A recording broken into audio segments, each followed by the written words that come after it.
조희연 서울시 교육감, 지난해 교육감 선거 당시 상대인 고승덕 후보에 대한 영주권 허위 의혹을 제기한 혐의로 기소돼 1심에서 당선 무효형인 벌금 500만 원을 선고받았습니다. 조 교육감은 항소를 하겠다고 밝혔는데요. 대법원에서 어떤 결과가 나오냐에 따라 교육계에 미칠 파장이 클 것 같습니다. 오늘 이 자리에 노영희 변호사, 이승훈 기자 나오셨습니다. 안녕하세요. 안녕하세요. 네. 먼저 노 변호사께 묻겠습니다. 1심에서 벌금 500만 원이면은 원래 벌금 100만 원 이상이면은 징역을 잃을 수 있는 그런 형량에 해당하는 거죠? 그렇습니다.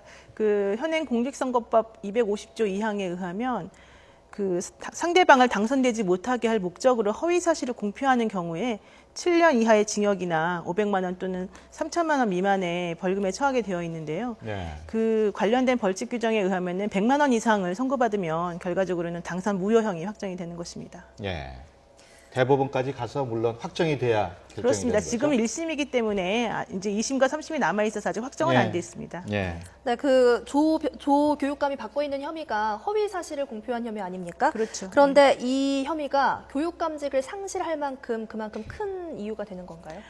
이번에 그 23일 날 네. 중앙지방법원에서 부장판사님이 말씀하셨을 때 판결 이유 중에 하나로 든 것이 무엇이냐면 그 낙선 목적의 허위 사실을 공표함으로 인해서 상대방의 불리한 사실을 유권자들한테 알려서 선거 결과에 영향을 미치는 것은 상당히 중요한 나쁜 행동이다. 따라서 그 사법적인 처리를 받아야 된다라고 말씀하셨고요. 네. 특히 이게 선거를 앞두고 허위 사실을 유포하는 것은 그 처벌할 만큼 되게 중요한 범죄라고 말씀하신 거거든요. 네. 게다가 또 중요한 것은 이제 이 의혹 제기라고 하는 것이 과연 정말 의혹 제기에 그친 것인지 또 본인이 허위 사실이라는 걸 알면서도 혹은 그 미필적 고의에 의해서라도 이 사람들에 대해서 허위 사실을 일부러 알린 것인지 이런 것들이 중요한 것인데요. 사실 확인 노력이 없었다라고 하는 것이 제일 중요하고 예. 그 조 교육감 측에서는 뭐라고 변명을 했냐면은 우리가 대사관 등에 연락을 해서 확인을 해보려고 했는데 주말이라 통화가 되지 않아서 인터넷 검색을 통해서 한번 알아보려고 했지만 역시 안 됐다 그렇게 말했거든요. 그렇지만 재판부에서는 그 정도 가지고는 안 된다. 만약에 다른 사람들, 특히 상대방 후보에 대해서 비방할 목적으로 혹은 떨어뜨릴 목적으로 무언가를 얘기하려고 한다면 정확한 사실 확인을 하는 것이 맞다. 이런 네. 판단하셨습니다. 예. 그렇군요. 이번 재판은 그 조희연 교육감 본인의 신청으로 그렇죠. 국민참여재판으로 이루어졌어요. 네. 그 조 교육감이 국민참여재판을 신청한 이유가 있을까요? 아무래도 이제 지난번에 낙곰수 사건에서 그 국민참여재판에서 무죄 받지 않았습니까? 그리고 예. 그 박근혜 대통령에 대해서 허위 사실을 유포했던 안도현 시인의 경우도 무죄를 받았는데요. 예. 그런 것들이 아마 본인에게는 좀 유리하게 국민참여재판을 하면 더 좋은 결과가 나올 거라고 생각하신 것 같습니다. 실질적으로 선거나 관련된 이런 선거 관련된 사건 관련해서는 정치적인 판단을 좀 내리는 경향도 있기 때문에 예. 본인은 아무래도 검찰의 그 정치적으로 부당한 기소를 당하고 있는 사람이라고 하는 걸 좀 알리고 싶었던 그런 측면이 있었던 것 같고요. 이번에는 그럼에도 불구하고 전원 7명의 배심원 전원이 다 유죄를 얘기했기 때문에 사실은 패착이고 자충수에 걸려들었다라는 예. 입장이죠. 예. 지금 두 가지가 궁금한데요. 배심원이 유죄 판결을 내린 판단 근거가 뭔지가 먼저 궁금하고요. 두 번째로 좀 국민참여재판 결과를 상급심에서 뒤집는 경우는 흔하지 않다고 알고 있는데 그렇죠. 만약에 뒤집힐 수 있다면 어떤 경우에 뒤집힐 수 있는지도 궁금합니다. 그 배심원이 이제 생각한 건 두 가지였던 것 같습니다. 처음에 그 조 교육감이 고승덕 씨에 대해서 영주권이 있는지 없는지에 대해서 그 얘기를 했을 때 고승덕 씨가 메일을 보내서 나 영주권자 아니다라고 해명을 했다고 합니다. 그럼에도 불구하고 그 메일을 받은 이후에도 두 번에 걸쳐서 더 똑같은 얘기를 하면서 고승덕 씨가 주장하는 사실에 대해서 전혀 판단하지 않았다는 거. 그리고 그 이후에도 당사자가 사실을 알려줬는데 왜 무시했는지에 대해서 정확하게 사실은 나오지가 않았던 것이죠. 그럼 이것들이 결국은 허위 사실을 공표해서 그 상대를 떨어뜨리려고 하는 고의가 있는 것이 아니냐 이렇게 판단한 것 같고요. 두 번째로는 이번 재판 때 조 교육감이 내세운 논리는 나는 약간 정치 공세의 희생양이다. 그리고 좀 검찰이 기소한 것은 매우 부당한 것이기 때문에 나의 이런 진보적인 그런 교육감이 당선된 것에 대해서 이 사회가 보수적으로 나를 좀 치려고 하는 것이다라는 입장이었습니다. 그런데 사실 이게 아이러니하게 검찰에서는 처음에 배심원 재판한다 그랬을 때 안 된다. 교육감을 뽑아준 유권자들인데 그 유권자가 어떻게 올바른 판단하겠느냐라고 예. 사실은 반대했거든요. 그렇지만 국민참여재판이라고 하는 것은 피고인이 신청하고 하겠다라고 하면 이제 일정한 요건 하에 당연히 하게끔 되어 있기 때문에 이제 어쩔 수는 없었죠. 예. 그럼에도 불구하고 어쨌든 결과가 이렇게 나와서 사실 좀 약간 의아하기도 하고 재밌기도 합니다. 예. 네, 이번에는 우리 이승훈 기자. 네. 이번 판결에 대해서 그 서울시 교육청 어느 정도 어떻게 반응을 하고 있는지 궁금한데요. 변호사님께서는 지금 좀 재밌다라고 말씀하셨는데 교육청은 굉장히 심각합니다. 평결 당일이었죠. 조희연 교육감 500만 원 딱 선고되자마자 그 자리에서 움직이지 않았다. 이렇게 재판에 들어간 기자들은 얘기를 하더라고요. 평결 다음날 과연 조희연 교육감 어떤 모습일까 또 관심이 많았지 않습니까? 평소보다 한 3시간 정도 늦게 출근을 했어요. 예. 그래서 기자들과 만나서 그냥 큰 얘기는 안 하고 난 20매 또 열심히 뭐 주력하겠다 뭐 이런 얘기를 했습니다. 그만큼 내심 말씀하신 대로 이제 뭐 무죄를 좀 내심 기대를 했었던 것 같아요. 그러다가 이런 편견이 나오자 다소 당혹해하는 그런 모습인 것 같은데요. 예. 또 뭐 이와 별도로 뭐 허위사실 유포죄에 대한 헌법소원도 준비하겠다라고 했는데 뭐 그건 뭐 어떻게 될지는 잘 모르겠습니다. 조교육감에는 이런 판단을 했어요. 그리고 나서 이제 그 오후에 이제 점심에 간부들이랑 같이 식사를 하면서 그 지금 한 얘기들 뭐 이렇게 했는데 자신은 이제 술이나 독직이 아니라 그 선거 운동 기간에 그 했던 어떤 발언 때문에 이런 판단을 받았기 때문에 개인적으로 떳떳하다 뭐 이런 얘기를 했고요. 예. 그리고 앞으로 정책 결정에 있어서는 균형 잡힌 판단을 하겠다. 이런 말을 했어요. 그러니까 이 말 속에 어떤 고민의 흔적이 보인다. 예. 이렇게 보시면 되겠습니다. 아직 뭐 1심에서만 판결이 나온 거긴 한데 만약에 대법원에서 형이 확정된다면 지금 조 교육감이 여러 가지 뭐 교육 정책을 추진하고 있는데 그 과정에서 제약이 아무래도 없지 않을 수 있지 않습니까?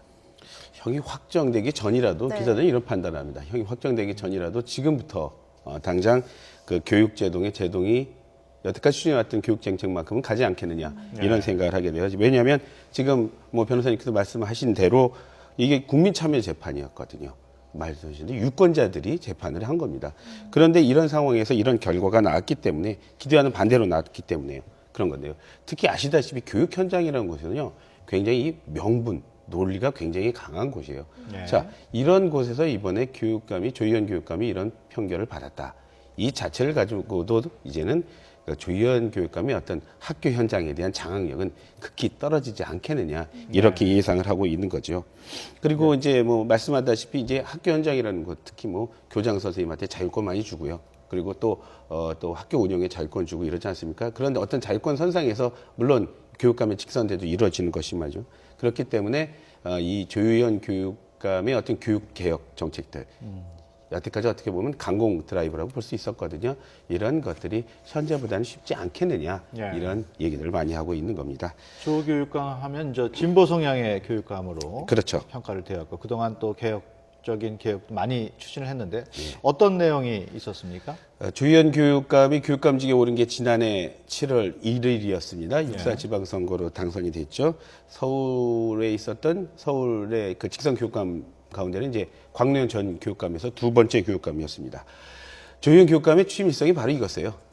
자신은 일반고 전성 시대를 열겠다. 예. 저는 거꾸로 얘기하면은 그 전에 있었던 문용님 전 교육감 시절에는 일반고가 전성 시대가 아니었고 다시 말해서 일반고가 전성 시대가 아니었다면 그만큼 뭐 특목고라든가 자사고의 전성 시대였다 이렇게 본 것이죠.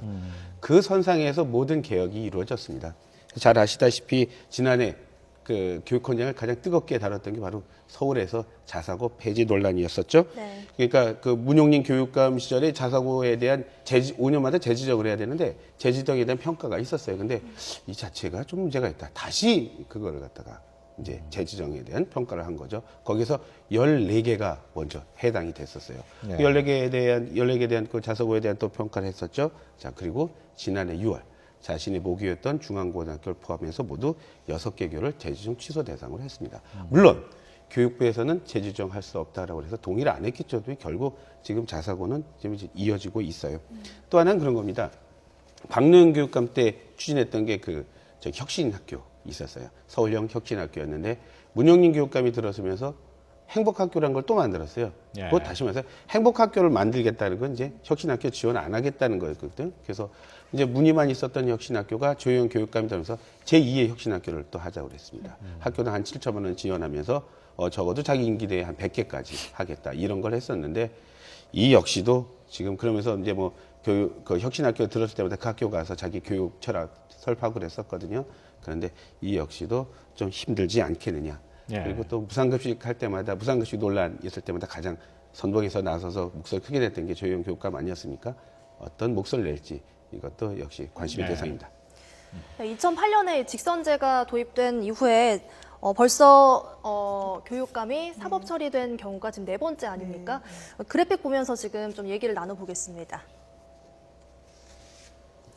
네, 먼저 첫 번째는 공정택 전 교육감이죠. 선거 당시에는 재산을 거짓 신고하면서 150만 원의 벌금형을 받고 취임 1년 3개월 만에 낙마를 했습니다. 두 번째는 2010년에 당선된 광노현 전 교육감인데요. 후보 단일화한 후보에게 2억 원을 건넨 혐의로 징역 1년을 판결받았고 교육감직을 상실했습니다. 다음으로는 2012년에 당선된 문용린 전 교육감이죠. 현직에서 사법 처리는 면했지만 지난해 6.4 지방선거에서 보수 단일 후보를 사칭한 혐의로 재판이 진행 중인데요. 이렇게 된다면 교육 현장에서는 좀 아무래도 논란이 있지 않을까요? 그렇죠. 2008년에 그 공정택 전 교육감 같은 경우에는 이제 차명으로 두었던 4억 원의 재산을 누락했다는 이유로 150만 원 대법원 판결이 이제 확정이 되어서 직을 물러나게 됐고, 그 이후에 이제 뭐 광노현 같은 후보 같은 그 교육감 같은 경우에는 상대 후보에 대해서 매수죄가 적용이 되어서 사실은 또 이제 징역 1년을 선고받았던 것이고요. 그 다음에 이 문용린 전 교육감 같은 경우는 그러니까 그 교육감 시절에는 사실 문제가 없었지만 작년 6.4 지방선거 하면서 그 단일 후보다, 보수 단일 후보다라는 허위 사실도 유포함으로 인해서 또 지금 문제가 되고 있고 재판을 받고 있는 중이죠. 그래서 조희연 교육감 형이 만약에 확정이 되면 이번이 4번째라 사실은 몇 년 되지도 않는 사이에 줄줄이 사실 전부 다 직선제의 교육감들이 다 문제가 생기는 것이라 이게 시간적으로도 상당한 낭비이고 특히 저희 아이 같은 경우는 지금 고등학생인데 또 초등학생도 있고 이 교육을 시키는 엄마 아빠 입장에서 보면 정말 뭐라고 말할 수가 없는 상황입니다. 이게 아이들을 교육은 100년지 대계라고 말하고 있는데 아이들은 어떻게 해야 될지가 2년마다 바뀌는 상황이 되는 것이고 그것도 전부 다 뭐 보수냐 뭐 진보냐 넘나들면서 실질적으로 어떠한 방향으로 교육을 시켜야 될지 아무도 모르는 상황이 됐거든요. 그래서 과연 이런 직선제라고 하는 것이 타당한 것인지부터 다시 한번 논의를 새로 시작하는 것이 맞지 않느냐 이런 입장이 다시 또 대두가 되고 있는 거죠. 이승훈 기자, 네. 지금 전직 교육감들 저런 사례를 보면은 예. 교육감 선거가 정말 치열했다 이런 예, 걸 예. 느낄 수 있는데 서울시 교육감 선거가 저렇게 치열하고 과열된 양상을 보이는 이유는 뭘까요? 교육계에 몸담았다. 그리고 자신의 소신, 뭐 교육 철학이 있다라고 하는 인사라면 누구나 한번 도전해보는 자리가 바로 서울시 교육감 자리가 아닌가 이렇게 봐져요. 왜냐하면 뭐 서울시 교육청의 한 해 예산이 한 7조가 넘고요. 그다음에 있는 교원이 한 5만 3천 명 넘습니다. 이게 다 이제 교육관 인사행정을 다 가지고 있는 게 바로 서울시 교육감의 자리예요. 서울시장 뭐 소통령이란 말 하지 않습니까? 그런데 실제적으로 그래요. 그 어떤 자기가 할 수 있는 것, 의지를 통해서 의지를 갖다가 구현낼 수 있는 것 부분에서는 서울시장보다 더 할 수 있는 게 많다. 그래서 서울시 교육감을 교육 대통령 이런 말까지 하는 분들도 있어요. 자, 그렇지만은 그럼에도 불구하고 지금 말씀하신 대로 이 국회의원이나 지자체장에 비해서 그 인지도 떨어지고요. 그리고 또 유권자의 관심 의외로 적습니다. 그러다 보니까 거기다가 또 이제 또 교육 현장만큼 이념의 대립이 심한 곳이 없거든요. 교육 뭐 보수냐 진보냐. 다시 말해서 개인의 역량보다는요, 그 당시에 어떤 유권자들이 어떤 분위기에 흐르느냐에 따라서도 또 당락이 좌우될 가능성이 커요. 실제로 그런 결과도 가져왔고요. 그렇기 때문에 누구나 나 정도면 할 수 있지 않겠냐는 생각을 많이 갖게 되는 겁니다. 그래서 경쟁도 치열하고요. 자, 이런 배경 때문에 말씀하신 대로 이 아이들의 미래를 맡길 교육수장을 뽑는 이 축제가요. 그러니까 흑색선전으로 난무하게 되는 거죠. 또 돈도 또 의외로 되게 많이 들어갑니다. 그래서 그 지자체장을 뽑는 데는 7억여 원 돈 드는데 한 교육감 선거하는데 10억 원 이상 들었다고 그런 얘기가 나오는 겁니다. 예를 들어서 조희연 교육감 이번에 낙마를 하게 되면 다시 돌려줘야 되는 게 30억 원이 넘는다고 하죠. 네, 그렇습니다. 네, 지금 보면 이제 직선제에 대한 문제가 부작용이 지금 나오고 있다라고 말씀을 해주셨는데요. 그렇다면 직선제에 대한 물론 부작용도 있겠지만 장점도 있지 않겠습니까? 장단점을 한번 짚어주시면 어떨까요? 그렇죠. 이제 무엇보다도 직선제라고 하는 것을 도입하게 된 계기는 교육이라고 하는 것은 당장 결과가 나오는 게 아니기 때문에 그 자라나는 새싹들한테 어떠한 가치관을 심어주는 것이냐에 따라서 상당히 중요한 결론이 나오지 않습니까? 그래서 공정하고 객관적이고 편향되지 않는 가치관을 심어주는 사람이 감이 되어야 된다는 게 사실 기본입니다. 그래서 만약에 임명을 하게 되면 임명직으로서는 단체장이 눈치를 볼 수밖에 없는 것이고 본인이 가지고 있는 개인적인 성향 이런 것들이 그 단체장하고 맞아 떨어졌을 때 임명이 되는 것이기 때문에 객관적이고 공정한 부분은 담보할 수가 없는 거죠. 그래서 이제 그런 것들 때문에 사실 도입이 되었고 좀 열심히 잘해보려고 노력을 한 거죠. 그러나 해보니까 돈이 너무 많이 듭니다. 아까 우리 이 기자님께서 말씀하셨지만 그 공정택 교육감부터 시작해서 지금까지 최소한 30억 정도가 플러스 마이너스해서 돈이 많이 들어요. 예를 들면은 정당제가 아니기 때문에 그 예를 들면은 선거 같은 경우에 정당으로부터 지원을 받아서 나중에 보전하고 이런 부분이 아니고 실제는 자기 자신이 돈을 먼저 마련해서 이 돈을 쓴 다음에 나라로부터 이제 돈을 보전을 받는 형식인데 예를 들면 광노현 교육감 같은 경우에도 보통 한 30억 정도가 쓰였다고 하고 그다음에 또 공정택 교육감도 마찬가지였거든요. 이번에 그 이 조 교육감 같은 경우에도 35억 원 정도를 썼다고 합니다. 그래서 나라로부터 33억 원의 보전을 받았는데 실제 이게 이 기존의 교육감들이 전부 다 그 문제가 생김으로 인해서 다시 토해내야 되는 돈이 예를 들면은 그 공정택 교육감 같은 경우도 뭐 28억에서 30억 정도 사이가 되고 또 이 그 광노현 교육감도 마찬가지였는데 실제 환수가 각각 5천만 원에서 8천만 원 정도밖에 안 됐습니다. 다 갚지 않아도 그렇죠. 되는 그러니까 건가요? 현실적으로 받은 돈이 만약에 뭐 한 30억 정도 됐으면 그 돈을 원래 다 돌려줘야 되는데도 불구하고 이미 다 썼지 않습니까? 네. 그러면 그분들이 돈을 돌려주는 상황이 없어요. 왜? 재산이 없기 때문에. 예. 근데 이거는 뭐 나라에서 그 사람들의 재산을 압류하거나 이렇게 할 수 있는 방법이 따로 없어서 결국은 다 나라 혈세가 다 그냥 바닥에 뿌려진 것밖에 결과가 안 돼요. 특히 그렇군요. 이번에 이 조 교육감 같은 경우는 33억 몇 천만 원 정도를 나라에서 보전을 해줬는데 이번에도 어떻게 될지 모르겠습니다. 대법원에서 만약에 확정이 된다 그러면 예. 실제 5천만 원을 돌려줄 수 있을지 1억을 돌려줄 수 있을지 모르겠어요. 그러면 결과적으로 전부 다 그 돈은 다 우리 그 국민의 돈에서 다 나가는 것이기 때문에 그런 부분들은 장단점을 비교해 본다고 한다면 물론 가치를 따질 수 없는 부분이긴 하지만 그럼에도 불구하고 사실은 금전적으로 너무 손해가 많고 또 이 네. 시민 특히 서울 시민 같은 경우는 정말 이게 도대체 뭐 해마다 이루어지는 해프닝이라고 해야 될지 너무너무 심각한 상황이 되는 네. 거죠. 예. 지금 뭐 설명을 들어보면 직서제 뭐 장점도 있고 단점도 만만치 않은데 현장 반응은 어떻습니까? 이 기자 봤을 때. 조금 전에 그 그래프로 잠깐 들어 있었었는데요. 그러니까 예. 먼저 이제 우리 그 교육감 선거 역사를 한번 뭐 살펴보는 게 참 좋을 것 같아요. 지금 나오죠? 네. 자, 처음에는 90년도까지 대통령이 임명을 했습니다. 예. 그러다가 이제 교육 현장은 자율성이 인정돼야 된다. 그런 얘기가 나온 거예요. 그런 판단에 따라서 91년부터였죠. 그때부터는 이제 교육위원회가 이제 선출하거나 아니면 그 다음에는 이제 학교 운영위원회에 있는 계신 분들까지 다 선출할 수 있는 권한을 줬죠. 예. 자, 그럴 때 민주적 절차에 대한 관심이 너무 많이 커졌어요. 결국 교육 주체는 교육의 교장이나 학교 운영위원회가 아니라 이제 지역 주민 모두, 수요자는 모두다. 이런 인식이 팽배해진 겁니다. 그래서 지난 2007년부터 주민 직선제로 바뀐 거예요. 예상했던 대로 이번 판결 나오자마자 이제 또 직선제, 존폐 논란 나오고 있습니다. 예. 교육 현장에서 그런 요구를 했다기보다는 어떻게 보면은 뭐 벌써 언론 통해서 지금 이제 직선제 존폐론이 이제 부각이 되면서 뜨거워졌다. 이런 의견도 참 많아요. 자, 분명한 거는요. 직선제 자체를 문제 삼기 시작한 거는 네. 진보 진영 교육감이 대거 당선된 바로 6.4 지방선거 이후입니다. 그리고 지금까지 달라진 거는 뭐 아무것도 없어요. 입장차는 똑같습니다. 자, 보수 진영. 이참에 문제 많은 직선제 폐지하자라는 거는고요. 진보 진영. 뭐 교육 자체를 위해서 어렵게 실현한 지금 교육감 직선제다. 유지해야 한다. 뭐 이런 겁니다. 예. 그래서 이제 판결 다음 날 여러 말이 나왔는데 판결 다음 날 날말 제가 한번 정리해 봤습니다. 네. 자, 보수 성향의 공교육 살리기 학부모 연합 등 7개 단체가 성명을 냈습니다. 직선제 당장 폐지하자. 말씀하신 대로 수십억 선거비 들고 비리로 얼룩진 교육감 직선제는 최악의 제도다. 네. 그래서 국회에서 빨리 논의해서 없애라. 보수교원단체죠. 한국노총. 직선제 아래선 이런 비슷한 사례 반복된다. 필연적이다. 그러니까 폐지하자. 그 보수교원단체인 교총, 지난해 바로 교육감 직선제 위헌 소송 낸 그 단체입니다. 자, 진보단체입니다. 전교조. 같은 날 긴급 논평 냈어요. 직선제 폐지 주장. 대통령 선거 과정에서 문제가 있다고 해서 대통령 직선제를 폐지하자고 주장하는 것과 다름없다. 교육감 직선제 자체를 이번 판결과 연결해서 문제 삼는 것 자체가 논리적 비약이다. 이렇게 예. 말했습니다. 그렇군요. 교육감들은 그럼 어떻게 생각을 하고 있을까요? 교육감 단체 바로 전국 시도 교육감 협의회가 있습니다. 네. 바로 그날 성명을 냈습니다. 교육의 자주성과 전문성, 정치적 중립성은 헌법에 명시돼 있다. 그래서 직선제를 도입한 건데 이번 판결로 직선제 운운하는 것 그 자체가 교육 발전에 도움 안 된다. 이런 말 했습니다.